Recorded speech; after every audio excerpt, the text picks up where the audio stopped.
O Pedro é um jogador top, todos conhecemos, mas o mais importante é a equipe. E hoje ele deu tudo pela equipe, se doou em todas as fases do jogo, fez 2 semanas excelentes de treinamentos, está muito bem e o campo fala, tá num grande momento. E esse Pedro é o que todos queremos agora.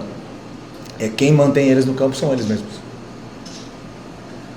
Buenas noches, por ahí José Fernández para que veas. Quería preguntarte por Eric Pulgar, no solamente por los 30 minutos del día de hoy, sino que también por este proceso de más de 3 meses que estuvo apartado, que hubo una cirugía, un postoperatorio y un proceso para volver a estar en condiciones de disputar estos minutos hoy. Em espanhol ou em português? Você quer espanhol? O Eric já falei para vocês, um pilar da nossa equipe, um líder dentro e fora do campo, um jogador fundamental pelo entendimento de jogo em todas as fases e também de ocupação de espaço, um jogador muito diferente e que fez muita falta. Então cada vitória, cada jogo que a gente jogava sem ele era dedicado sempre por esses jogadores que agora não estão conseguindo estar no campo, e ele era um deles. Agora estamos muito felizes de tê-lo de volta. Felipe, aqui, Eric Viana do Mundo Bola Flamengo.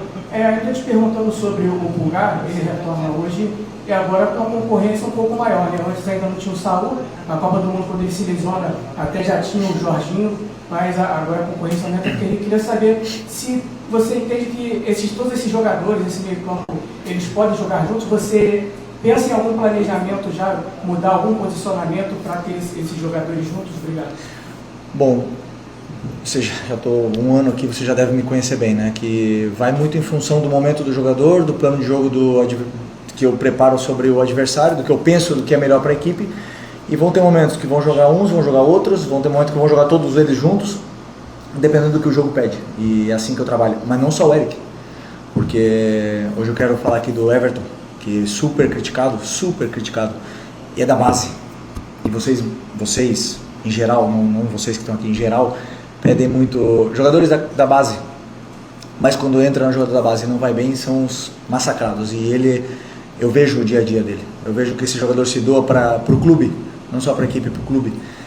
E quando sempre entra em fogueira, entra nos jogos mais difíceis e dá conta do recado. E isso tem o meu reconhecimento. Então nós temos 6 volantes hoje no elenco, contando com o Saúl, que pode jogar em mais posições. E no final precisamos de todos, então é importante que estejam todos disponíveis. Felipe, boa noite, Raíza Simplício da Gol Brasil, da revista Placar.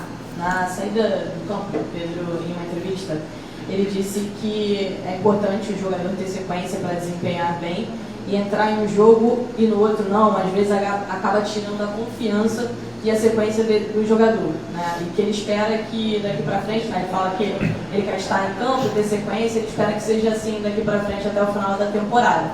Eu queria que você falasse sobre isso, o teu modo de trabalhar. Você olha para o adversário, troca bastante os jogadores em função do adversário, mas tem esse contraponto de um jogador importante como o Pedro, que é artilheiro, né, um dos artilheiros da equipe, dizendo que precisa ter sequência e que é ruim entrar num jogo sim, no outro não, isso acaba tirando um pouco da confiança.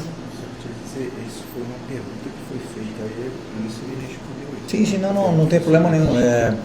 Claro que o jogador, ele, com sequência de jogos, ele rende melhor, vai adquirindo confiança do treinador, dele mesmo, a confiança nele mesmo. Eu falei para eles no começo do ano, para todos eles, nenhum deles tem o lugar garantido na equipe titular. Nenhum, nem Arrascaeta, já ficou no banco na final, inclusive, da Supercopa. Nem Pedro, nem Bruno Henrique, o jogador com mais títulos na história desse clube, tem lugar garantido nessa equipe. O campo deve falar. E muitas vezes os jogadores têm fases melhores e fases piores, e sou eu que tenho que decidir. E às vezes vou acertar, vou errar, eu também tenho fases melhores e fases piores, mas sempre pensando no que é melhor para a equipe, acima do que qualquer interesse pessoal, tanto meu como dos jogadores. Então, colocando sempre o Flamengo e a equipe na frente, todos saímos vencendo. Boa noite, Felipe, aqui, Cidão Maria Litoral News. Você vai encerrar no Brasileiro uma sequência contra equipes do G6 do campeonato no próximo domingo contra o Palmeiras. É uma equipe que assumiu a liderança na última rodada, hoje venceu, tinha vencido também durante a data FIFA. E mesmo se o Flamengo vencer, não vai ser líder, mas é importante demais vencer para alcançar essa liderança. Queria uma projeção sua desse compromisso, é um grande jogo, se chama de super clássico do Brasil, e também no momento da equipe adversária, que vem de 3 grandes resultados por goleada. Como você vai encarar esse Palmeiras dentro de casa, no Maracanã, e se você acredita que esse jogo, mesmo nos pontos corridos, tem características de mata-mata que poderiam até ser uma prévia da Libertadores. Palmeiras, grande equipe, grande momento, tem um elenco talvez os mais caros aí, ou o mais caro, né, esse ano sem nenhuma dúvida, com todas as contratações que fizeram, é o elenco dos mais poderosos e o melhor treinador do Brasil, que demonstrou isso com títulos e com números, né, durante todos esses anos. Portanto, claro que o Palmeiras sempre vai estar na briga. Chegamos parecido, praticamente na mesma situação no primeiro turno do campeonato.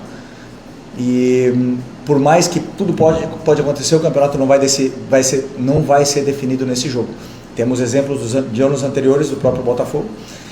Portanto, temos que encarar o jogo do Palmeiras como o jogo pede, como você mesmo falou, uma final, mas como foi hoje, outra final. E daqui para frente serão todas finais. Boa noite, Felipe, da José do Coluna do Fla. O Flamengo ele passou por um pequeno momento de oscilação e agora, com essa vitória sobre o Botafogo, o Flamengo ele retoma essa confiança no momento importante da temporada. Agora pega o Palmeiras e depois já pega o Racing na Libertadores. Como que você está tratando essa questão do mental do Flamengo, tanto para o jogo o primeiro jogo contra o Racing, quanto também para o segundo? Claro, você fala do trabalho de jogo a jogo, mas a gente sabe que esse jogo a jogo muito vai se passar também pela semifinal da semana que vem.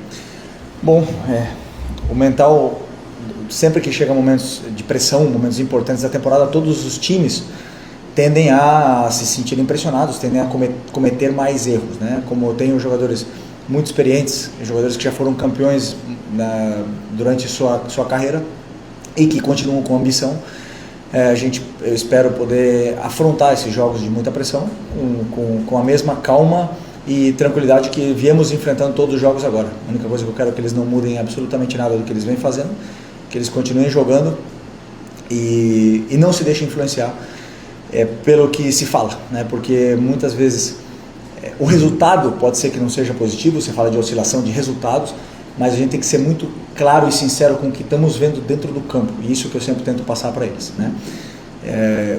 Mental vai muito mais em não perder a linha com o árbitro, por exemplo, hoje outra vez, em todos os jogos está acontecendo, isso é muito mais difícil, que os jogadores mantenham o foco nos 90 minutos, sendo que não só os lances capitais, o que está me preocupando são as 10, 12 faltas erradas durante o jogo, isso que me preocupa, e manter meus jogadores no jogo, esse para mim é o maior desafio.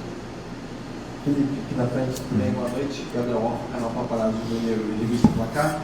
Felipe, queria te perguntar sobre 2 jogadores em específicos. Um deles é o Carrascal, que entrou mais uma vez, foi importante, acabou dando uma assistência para um jogador que vem se destacando bastante, tanto com assistências quanto com gols, no caso do jogo contra o Vasco. Como é que você está enxergando essa evolução do Carrascal desde que ele chegou aqui ao Flamengo? E o outro jogador que eu queria te perguntar é o Cleiton, que entrou bem contra o Bahia e hoje não ficou nem no banco. Queria que você explicasse isso também. Obrigado. O Carrascal, eu já falei para vocês sabem e veem nos jogos a qualidade, que é um jogador muito diferente, muito especial, e aí a equipe ganha, né? Com ele, com o jogo que o Luiz Araújo fez, o jogo que o Pedro Arrasca fizeram, isso tudo, quem ganha esse momento de forma, de confiança, é a equipe. Então, feliz por ele. E o Cleiton foi uma opção técnica, porque optei por trazer o João, que voltou da seleção, para o banco. Boa noite, Felipe, tudo bem? Júlio Miguelito, de Escola. Felipe, algumas das coletivas passadas, você disse que acaba aprendendo com alguns erros. E acabou de citar também agora, por exemplo, que o jogador vive uma boa fase, você também às vezes vai ter opiniões e decisões que às vezes não vai ser as melhores. E você disse que o campo fala. O Bruno é um dos jogadores que mais tem minutos em campo, Bruno Henrique. E os números em comparação ao Pedro são bem inferiores. A sua defesa era muito sólida. Essa solidez no ataque também não é necessária nessa reta final. A manutenção do Pedro, desculpa até falar, porque era o Pedro que eu ia fazer a pergunta, os colegas fizeram, então só para pontuar isso. O Pedro tem números de um jogador que é decisivo, letal. Não é interessante, de repente, claro, respeitando o adversário nessa reta final, você também ter esse equilíbrio que você tem na defesa na frente, porque de fato o Flamengo precisa de gols, né? Teve uma queda muito grande e agora, depois desse jogo, ainda é possível imaginar um Flamengo sem Pedro na frente? Vou repetir a mesma coisa. Vocês falam do Bruno como se o Bruno não soubesse fazer gol, né? Como se ele não soubesse, como se ele não tivesse números no Flamengo. Eu repito uma vez mais. Para mim, o mais importante é a equipe. E se eu acho, com as minhas convicções, que em um jogo determinado tem que jogar o Bruno e não o Pedro, ou tem que jogar o Bruno e o Pedro e não o Arrasca, eu vou tomar essa decisão. E vocês aí estão livres, à vontade para poder criticar o treinador da forma que vocês quiserem. Depois, quando ganhar ou perder, eu vou ser o que vou botar a cara. Então eu vou com as minhas convicções até o final. Felipe, boa noite, Igor Siqueira, do UOL. Sobre narrativas, ambiente externo, enquanto você consegue controlar ou não para a cabeça do jogador, eu queria te perguntar sobre duas situações. Uma, essa nitroglicerina que está nessa relação política entre Flamengo e Palmeiras, quanto você se preocupa ou tenta pintar os caras do seu vestiário em relação a isso tudo, marca para lá, briga para lá, enfim, nessa discussão toda que é comercial e política. E também, você confirma que a gente tem uma matéria hoje, né, com várias fontes confirmando, jogadores e tal, com satisfação com um tom talvez que o Flamengo, nas suas contas oficiais, esteja usando, né, para provocação de rivais. Como é que você vê essa situação do Flamengo no âmbito político, no âmbito das redes sociais, e se isso de alguma forma influencia o seu equipe? Meu trabalho é única e puramente com os jogadores, nível tático, técnico, treinos, jogos, planos de jogo, é um assunto que não me compete.